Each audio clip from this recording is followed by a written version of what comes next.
Hello and welcome to another show of Coffee with the Chiropractor. It's your host, Patrick Hogg, and we've got a super special guest on the show again today. So we have a gentleman. He's a Welsh Institute of Chiropractic student. He graduated in 2013. He then took his career on and worked at Hausa for 7 years. He is a big family man. He's got 3 boys. I'm going to remember this. There were 6, 4 and I've forgotten was it 6? 18 months. Amazing. He's a massive speaker. 2 out of 3 is not bad, mate. Yeah, good stuff. He's been a big speaker in the profession. Actually, I saw Gareth speak at an event this year, but that's not the first event that he's spoken at. You know, he speaks within the Hausa profession. So there's a big group of clinics in this country, and he's obviously done a lot of work with some of his colleagues there. He speaks a lot for corporate companies around his area. He's going around his area and educating the public, educating his community and teaching people how they can actually lead a better life. He's a massive enthusiast in sports and exercise, and actually his background was in personal training before he became a chiropractor. So his lifestyle is all in on trying to look after himself and actually taking care of his patients. He's just ironically started his practice at the beginning of the lockdown period. And I know he's an absolute rock star, and I know that he's going to absolutely crush it when the offices are allowed to back open again. It is our very, very special guest, Gareth Ward. And so I'm going to hand it over to him. He's going to tell us a little bit more about himself and maybe give him a little bit more of an intro of some bits that I've missed out. Okay, thank you, Patrick. Right, well, yeah, as Patrick kind of went through, I've been a chiropractor now for the past 7 years. Prior to that, did lots of, I was a personal trainer before that, but tend to work more with sort of rehabilitation, people who'd had stroke and other things like that, people with injuries, that sort of thing. And then before that, I generally just kind of coached different sports, from snowboarding to like kettlebells, rugby, stuff like that. And did a sports science degree before that, which one of the modules was trampolining, which was very enjoyable, to say the least. Best piece of education I've ever had. Comes very handy now with my kids when I'm not flying, trying to do backflips, etc. But no, I've been as a practitioner for the past 7 years. I've really always wanted to try and understand more about why people are not getting better, what's stopping them from reaching the things, whether it's like stuff within their lifestyle or certain health parameters that they want to get to, and trying to get through the frankly like wall of rubbish that they tend to project, and that's all of us as humans tend to project, and trying to sift through that, and then trying to understand it more from like a neurological point of view. And I've got a big interest in neurology generally. Don't ask me loads of anatomy questions and stuff, though I'm not like Jake Cook. But just generally trying to understand more. It's the complexity of the nervous system which just amazes me. And you can just see what you think will work for one person doesn't work for another. And just so interesting that way. But yeah, I took the plunge off to being an associate for the last kind of like 6.5 years to open my own practice. And having done lots and lots of marketing and all going really, really well. We got the lease like 4 or 5 days before we were due to see our like first patient. So, but luckily wasn't a great deal of stuff to do, but we kind of got everything set up and then had a really good first week. We had like 25 new patients, and we're all ready to like rock the next week, and then like shut down. Yeah. So that was basically it. We'd had a good idea, obviously, that it was coming, and yeah, I think the big thing to take from it is that I remember saying to myself when someone was talking to me about like cash flow and stuff like that, I was just saying, look, I know I've borrowed enough to be able to hold the business over for 2 months if I don't have any income, but that won't happen. That'll be fine. And obviously that has come to pass. So in that sense, like it's all good, but certainly a very challenging is probably the wrong word, because you want to put it in perspective. But yeah, a strange time. But we're looking at trying to get back into things now and being back in the practice and stuff, just getting stuff ready and everything over the last kind of few days has been great. But I am not a good homeschool teacher. Like, I can definitely say that is not one of my strengths, I love to say that. the least. So big respect With to three teachers in boys, general. that could obviously like pose a very big challenge. Pose a very big Yeah, challenge. I feel like my wife smashes it much more than I do. And you just Definitely. think like, you know, you've got 3 boys. Can you think about if you had a class of 30? Yeah, at least you So get to like send them home at 3 o'clock though. respect to teachers as well. Yeah, definitely. Hugely, my man. Amazing. So look, it's really nice to hear all of that really interesting stuff and a little bit about your journey onto how you became or basically got into running your practice. There is a huge spectrum as to why chiropractors basically become chiropractors. And obviously having this conversation with a number of different people, you know, there are certain people that just became a chiropractor because, you know, that was the course that was local to them. Some people had a profound experience, maybe where they had a really good experience that changed their life. Maybe you could tell us a little bit more about, you know, what it was that kind of called you into chiropractic and the reason why you're a chiropractor. So I was living in Wales at the time, before I even kind of really knew about chiropractic, to be honest. And I was working then as a personal trainer, and I really enjoyed, as I said, working more with like rehab people and seeing them make great changes. And just, I suppose it was working with one particular gentleman who was like, he like stumbled in to see us in the gym, had a cerebellar tumor and had that operated on. He was 70 years old, really like struggled to walk without a Zimmer frame, and was like, I really want to train. And like, as a trainer with this kind of level of education you get, you're like, yeah, that sounds great. What am I doing?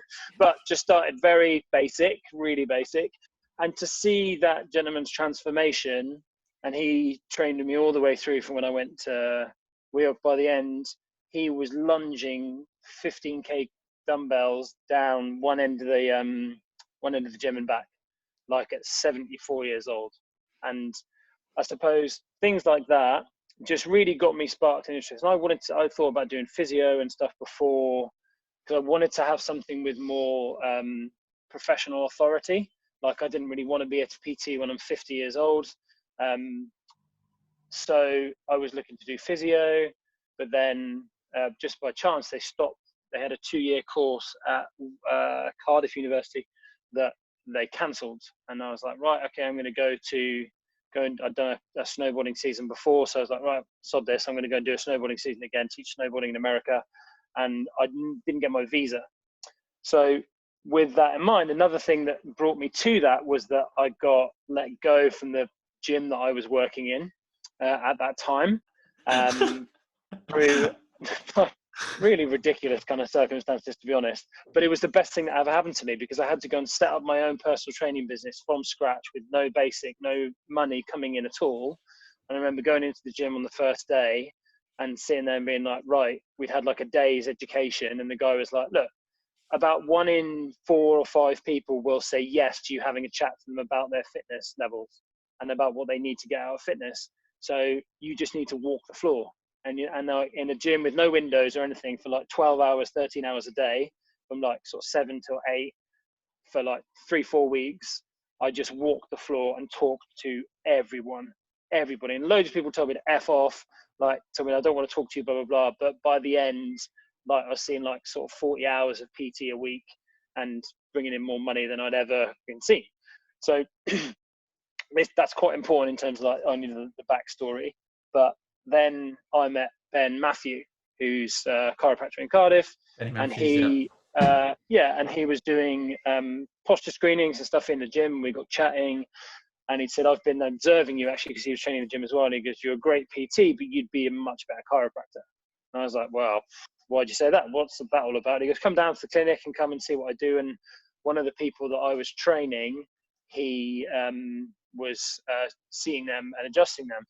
And I remember going to sit, she was in the room and obviously asked if it's okay for me to be in there. And I remember seeing her lying on the bench and him going to do, I was like, what the fuck is he doing? And then adjusting her, just do, and he explained everything that he did all the way through. And I was just like, I want to do that. That's what I want to do. Like, and just obviously seeing the people through that, I think I was there for maybe a morning or two, and just seeing the people talk about the differences in their health and just the approach. Like, it never made sense to me really about the way that medicine works. Like, it's not that I was like, it's terrible, never take it. Like, my parents are actually quite, they think when I talk about some stuff about like Big Pharma and stuff like that, like, okay, Gareth, that's fine, but my mum's Scottish. I just think I'm talking cloud cookie land. So it wasn't like I grew up in a household that way or anything, but it just really made sense to me. It's like, why would you got to go through that side first, like use the body's natural ability to be able to heal, and over then that, and from there, like I think that was the May, and then I'd signed up. Within like a week, I'd gone on the course. I'd basically like, right, I'm going to see if I can. I was very, very lucky that I got to borrow the money to do it, but I was like, I'm going to do my PT business as much as I can, and and it was like another obviously 4 years, but I was like, I definitely know this is what I want to do. And then I went to WEOC. I was like, what have I done? This is a hellhole. That's hilarious. That's it hilarious. wasn't so bad, yeah. That's So yeah, hilarious. that's how, no real grand experience really. I didn't get adjusted until like that's a I super went there, grand yeah. that's a super grand experience. That's a like, and Yeah, this it was is cool. it's interesting because, like I say, everyone's got a very different story. Obviously, like everyone's got a very different story, because you know, my story is similar to yours. I was never adjusted before I became a chiropractor. Yeah. It just so happened to be there was a chiropractic school on my doorstep, and you know, I was working in leisure as well, and I was looking at personal training and physiotherapy, and guess what? Here we both are sitting now on a podcast talking about chiropractic. I know, thank God for that. And so we never really know why these things happen, but like it sounds like there was a couple of events in your life that really were kind of pushing you in that right direction. Yeah, and like in that same way, like if I'd never done that, I never would have met my wife, and never would have obviously like had my kids and all that sort of stuff. So yeah, it's all. I don't really ever look back on things in general, and maybe this is our question for later. But I never kind of think, oh, I wish I'd done that differently, or wish I'd done that differently. I always think you can take whatever lessons from any kind of experience you can, and you did that at that time for a particular reason. May not always know why it is, but yeah, you definitely did it for a particular reason. Amazing. Really interesting stuff. Really, so there's some really interesting gems in there. So I know this conversation is probably going to go in an interesting route. So let's see what you've got to say about the next question. So I'm interested to know now. Obviously, chiropractors are very good at trying to educate other people, but a lot of the time, obviously, the one thing that we have to prioritize is ourselves. We have to prioritize ourselves, because we've got to make sure that we're working at tip-top shape to make sure that we can obviously serve our patients at the highest level and the highest capacity that we possibly can. So maybe you could tell us some of the things that you personally like to do in order to keep yourself kind of fit, healthy, well, and maybe just explain some of like your routines, some of the things that you like to do. So I would say that I am someone who likes to go, I'm going to do this routine, and then I don't find it that easy to stick to.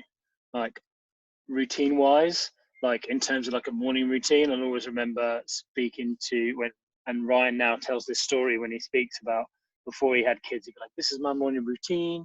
I'm going to get up in the morning, and then I'm going to do my praying, and then I'm going to do my yoga. And then this, I'm like, yeah, mate, that's fine. My kid got up at 5 a.m. this morning, and like I'm lying on the sofa, like cuddling him, like dying from having no sleep. So in that sense, kind of coming to sort of like self-development and understanding about routines and things like that, like I wouldn't say it's been impossible, but it's have to have been very, very adaptable, and being like, look, it's unrealistic to think that I'm going to get up at 6 every morning. And don't get me wrong, of course, some people can do it. I just said for me, it was very unrealistic. But for constants, for me, would always be having to having to exercise or really train. When I say difference between training and exercise, is obviously you train for something, you exercise as a standalone session. So training for something, having a goal and having a purpose, every 6 to 8 weeks or so, to challenge myself and work towards something, is just like kind of like a non-negotiable. And it's strange, really. Within lockdown, actually, I've trained probably the least I have in a very long time, which is strange, really, because I've got the kettlebells on my doorstep. But I think because that change in routine of like going to the gym and actually being in that space has very much, it's taken me a long time to adjust to that. So training is a big one, and kind of like exercise in general just is my reset for me. But it's also like being social and being around people. Like I'm very, very much a people person. And it's part of the reason why I love chiropractic so much is the fact that you get to see so many people, you get to meet so many people, and like, I love it in bite-sized chunks. So that side of things really gives me a lot. And I've probably reflected more on that again in lockdown because I've not had that. And I didn't even have really, maybe at times, but not a great deal of worry on the financial side of things, or the fact of like the pandemic's going to like crush my business, etc. I've only just started. Like, why is this happening to me? None of those thoughts kind of came in, but I found myself being like almost quite lost, like not having any real direction and purpose, even though I've got kids to teach and other stuff to do, like, and just was quite frankly like a real grumpy twat for a long time, to be quite honest. Yeah, in that sense, then I definitely know that I need to go out, like, see friends, be sociable. And that doesn't mean going out like drinking and things like that, and maybe what it used to be. Yeah, going out, sharing ideas, talking rubbish with people, etc.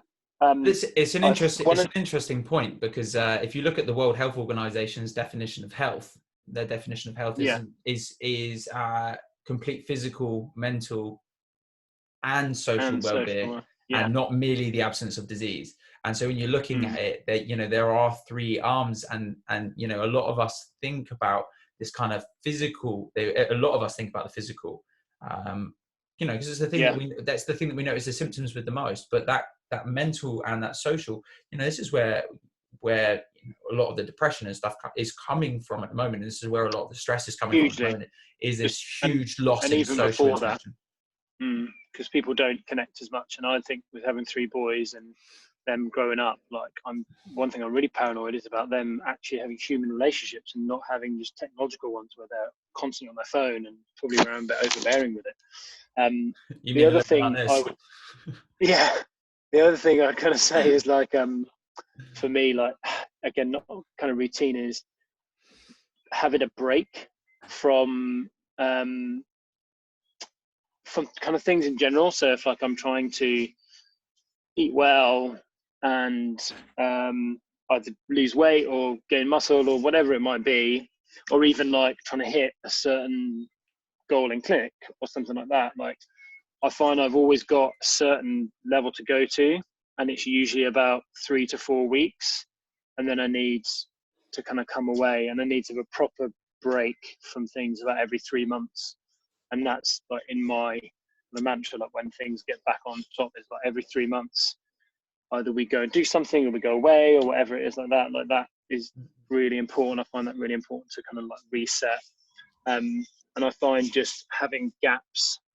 I know we spoke a little bit before we came on about fasting, and just let's be honest, having a break from stuffing things in my mouth rather than giving it a posh super name I found has been great. Like mentally, like particularly in the morning, just having a couple of days a week of not eating in the morning. And again, because in lockdown, I have done it every day, made the kids breakfast and ate with them, and just found that mental clarity has not quite been the same. But the one other thing I want to touch on in terms of training and exercise, and is more just movement variety, and making sure that we've got lots of variety in our movement. And I'll try and do this with the boys if we go out, making sure we're like climbing trees, and like I've been known to be up the tree with like the baby in the backpack, and like may or may not have scraped his head in the bush or on a branch of some kind. Hey, it's good. It's good for Yeah, them to have it's to good learn for them. Yeah, good, to adapt to their good for them. environment as well, right? Exactly. Yeah, yeah, exactly. So giving them that to do, but just that variety of movement, I find so important. And I know that through rugby and just generally not taking that good a care of myself for a very long time, I've got various things going on, and I'm not a big fan of the word manage it, like managing things, but Hmm. because either like it's pretty straightforward. Like if I don't sleep well or don't train well, then things hurt more. It's not a massive surprise. Hmm. Um, so yeah, I wouldn't say I've got any like major super secrets, but just trying to understand myself more Okay. and doing I'm that. just And gonna I would one, I'm, go- yeah, I'm gonna highlight what we've just learned from you. I'm gonna highlight what we've just learned. So, variety seems to be the spice of life. So yeah, I changing would say things so. changing things up, making sure you're moving in different ways, and letting your body. And the reason, my understanding, the reason why we like this variety is that ability to adapt. It's that ability to adapt. Mm. So we said about adaptability. So the other thing that Did you we know my clinic? Do you know my clinic's called? adaptability. It's called Adapt Chiropractic. Yeah. Hey, what a guess, eh? Yeah, So, I know. You were close. and then also the massive impact that actually that health is not just a physical thing, but it's actually a social and mental thing as Mm. well. And if you really, really want to be able to kind of actually be consistent and be able to adapt better, it's good to give yourself a purpose or some targets to follow. Yeah. I always heard that rather than calling things like this is how we deal with our mental health, I think it was Brandy McDonald, because I don't want to steal things from people. She talked about how we call it purpose. We call it like, what's your purpose? Because when human beings don't have purpose, however simple or complicated it might be, it's when we struggle. It's when we Uh, really struggle, particularly on the mental side of things. she's an absolute rock star, that lady. Like, Yeah, amazingly. Amazing. uh, you have to be on the right side of her though, because I'll tell you what, man, she's fiery too. Yeah, I Such bet. Yeah. she was one of my mentors. She was one of my mentors. Yeah, yeah. One of my first mentors coming out of chiropractic school, and she shoots straight. Yeah, yeah. Like if you're not doing Yeah, I the got work, that. if you're not doing the work, like she'll just pin you up on it. Like Yeah. there's no kind of like pedal pushing or like treading on No, eggshells. no. Like she just tells you. Yeah, she'll just take you down. Yeah, Yeah. that's good again. Like I find that I'm particularly like sometimes I can get easily, as most people do, kind of lost in your own. Like, oh, I'm great, so great, and yeah, the universe has a real way of like bringing you back down to earth, which I'm very appreciative of. One thing about Brandy is her level of communication. So she's very blunt Oh, and it's honest, insane. but her Mm. way to break things down and actually communicate almost at like a fifth grader's level, but with such a high level of like intelligence and intensity. There is Yeah, just something about the way that she speaks is so engaging as well. Like she can yeah, hold a room yeah. present for hours, and she's got a huge following on Facebook as well, absolutely huge. In fact, she's written a Yeah, book. I've got a book as well. I know I've got it. I It's was going to great. say It's amazing. she's written a book about her rants on Facebook. Yeah, Like I know. she'll have like a massive rant about something that she's noticed, or like a conversation that she's had with a patient and a communication that she's had with a patient, and like the levels of adaptability and da da da da da. And she's written a whole book on it now because she has that many I know. conversations. It's wonderful, mate. I'll read it a lot of nights because it's Mm. just gems everywhere with it. So it's brilliant. Amazing. So look, we've got some amazing gems out of what we've just communicated there, but maybe you could give some of our listeners a couple of tips on maybe how they could add a little bit of variety and maybe a little bit more purpose and adaptability back into their routine. Okay. Just simply enough, and loads of people have said this before, but you'd be surprised how many people don't do it, is just write down what you want. It doesn't have to be like too complicated, but I generally find if I really want something to happen, and I'm not the type of person, again, like variety wise, well, I'll write down everything each night and I write down, like, I don't have that discipline basically. But before I opened the practice, I'd written down how many new patients and everything I wanted to see, and I was quite over ambitious with it because I always rather overshoot than undershoot. And yeah, got pretty much close to it, and I've always found that that's been the case. So just write down what you want first of all. It's just to get it out on your mind on paper is so important, more than I think we'll ever really understand.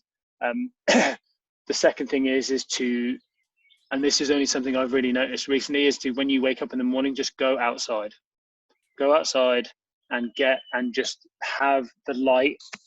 We've been so blessed with the sunshine recently, which has been wonderful, but even on the days where it's been wet and cold and horrible, majority of the time I'll stand outside for 5 minutes or so, and just we're based off, our whole metabolism is based off those circadian rhythms, and we screw them up so much all the time, and I'm really guilty of it as well. I love like watching TV and stuff like that. Like I'm big into that, and I always get a lot out of it too, but I've just found that just a total difference to my day, being able to do that.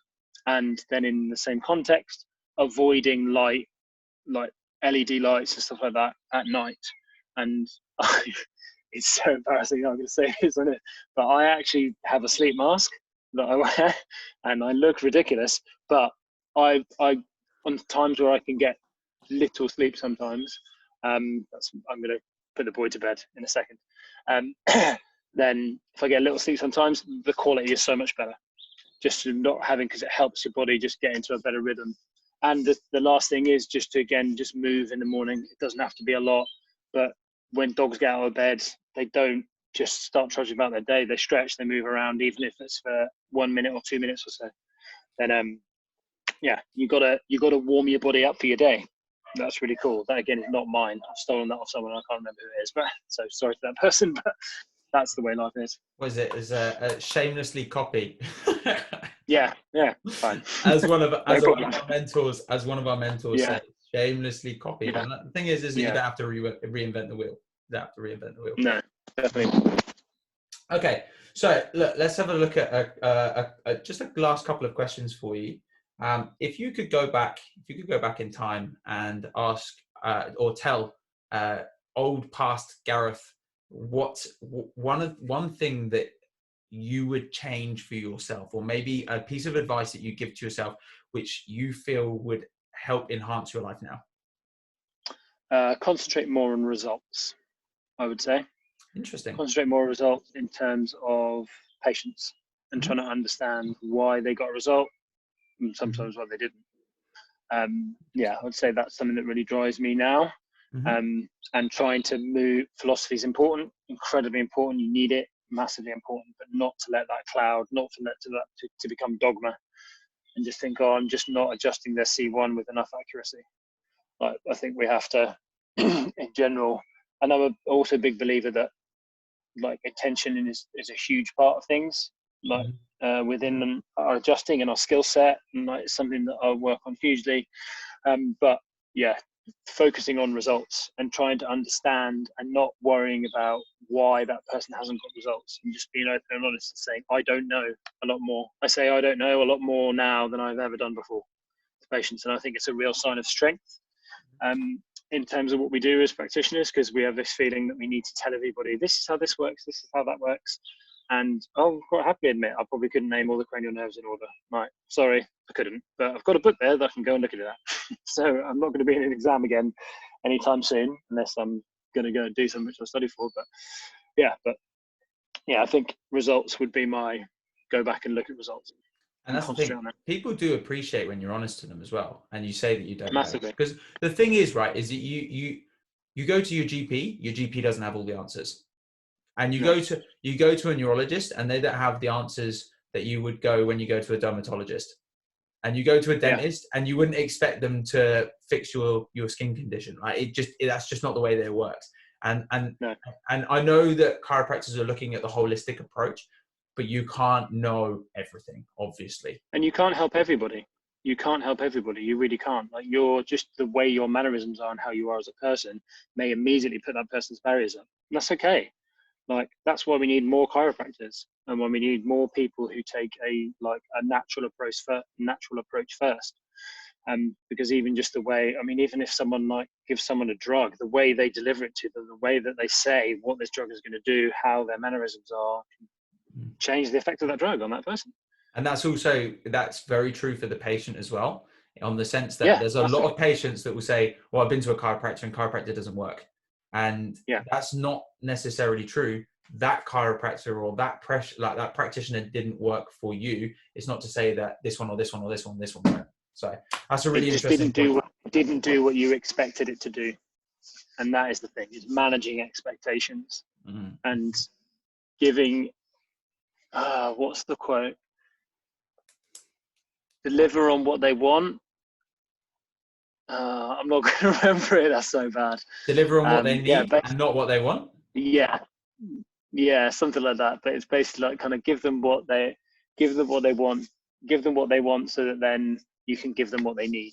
Something more profound than that. Anyway, we get the point. But basically, you over deliver, like under promise and over deliver would be a better, simpler way. Always. Yeah. Amazing.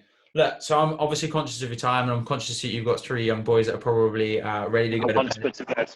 So I'm just gonna finish. There's just one or two more questions. I want to give you an opportunity to let people be able to reach out to you. So maybe you could tell people a little bit more about how they maybe can contact you. If there's any listeners that are maybe in your local area, I know it was Wuthering near Reading. Wokingham, near Reading. Yeah. So maybe just tell people a little bit about that. Clinic is Adapt Chiropractic UK, because there's one in the States. And they're on Facebook. So find us on Facebook or find our website, adaptchiro.co.uk. You can contact us on there. Basically, that's the easiest thing. I personally, I haven't done any coaching and stuff like that yet, but I do kind of mentor a few people loosely. And if anyone needs any help at any point, then please just get in touch for anything at all. It gives me a great deal of pleasure to be able to help anybody in any sort of stage that they're at in their profession, because I know how many people have done the same for me and have given their time, which is obviously our most valuable commodity, and that's just huge. So I love doing technique's a big thing for me. I really enjoy it. We've done a few technique seminars. I've done a couple with Dean Ryan's brother before, and we may kind of do something kind of going on in the future. But yeah, whoever wants to come down to the practice, observe, or they want to come and chat to us about anything at all, if I can't help, I'll find you some person who can. Amazing.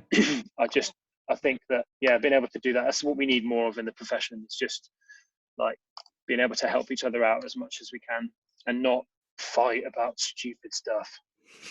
It's got nothing to do with anything. It's just energy wasting. Keyboard warriors, eh? Yes, indeed, my man. Amazing. Look, sometimes I find that if you go down that rabbit hole of the Facebook link and I go oh my God, what am I doing with this? I'm wasting my life reading it. Get out. Yeah. Okay. So look, last question. So tell us. We would love to hear your parting words of wisdom. So maybe a quote or a lifestyle mantra or something that you feel like you can instill some last little bit of value into our clients. This is easy. So my 2 things is that, 3 actually. I'm going to go with 3. The first one is that hard work beats talent when talent doesn't work hard. I don't know, I can't again remember who said that, but that's from a strength and conditioning coach called Eric Cressy, who works in MLB, and just thought that's just perfect. Just shows how much hard work's important, and I've got that on the front of my diary. The second one is that we don't stop playing because we grow old, but we grow old because we stop playing. And George Bernard Shaw, that just sums up life for me, to be quite honest. And the last one is that nothing good ever came from a place of comfort. We need to get uncomfortable. It's one of the things that I say to patients very, very early on, that you're going to go through some really difficult times. You're going to question everything you're doing. It's going to be really hard. But that's where you find out about yourself, whether you're willing to do it or not. And sometimes it can seem a bit like it's the speech from any given Sunday, but I think it has to be the way it is. You don't get good things from just sitting in your comfort zone all the time. You don't have to be there all the time, but it's something that I find really important to be able to let people know. They can choose to go there or not, but it's really important to let them know that straight off the bat, I think. And that lines up with your idea of the adaptability as well. Yeah, Yeah. exactly. Stress the system, but not too much. Enough to get it to adapt, but not so much that it breaks down. I'm the same as you. I'm very good at remembering like these quotes, but I can't remember where they all come from. But I know like No, I'm terrible. I'm getting sued all over the place. there was not remembering. I know it was in Don McDonald's show. So this is Brandy's other half. He has a show called Breaking. Yeah. It was called Breaking the Underdog Curse. Yeah, It's now Breaking the changed. Underdog Curse. Yeah. It's now called the Vitality Vitality Shift now, I Shift for think it is, yeah. chiropractors. Yeah. And he talked about moving only 7% into your uncomfort zone. It's like the sweet spot, and that's where adaptability takes place. Yeah, Amazing. I have no idea how. That comes from. I have no idea how they calculated that, yeah. but it would be interesting to see. And also, it was in the same book. It talks about getting into a state of flow, and this is where athletes really kind of like they get in. And you ask the question, like, how does an athlete train for so long? And it's that state of flow, that level of concentration, that level of adaptability. Yeah. Gareth, thank you so much for jumping on the call with us today. Oh, dude, thank you so much. It's been amazing for me. I really appreciate it. And you're an amazing host. And thank you so much. So I'm going to go put my boy to bed now. So what we're going to do, we're going to throw Gareth's website and all his links into the description below on this podcast. So if you want to reach out to Gareth, then he'll be more than happy to reach out or have you guys reach out to him. It's been so nice to have you here. This is another episode of Coffee with the Chiropractor with your host, Patrick Hogg, and we look forward to hearing from you guys again soon. And take care. Cheers again for coming on with us, Gareth. Enjoy putting the kids to bed. Cheers, mate. Thanks. Take care. Yeah, thanks, man. Cheers, buddy. Bye.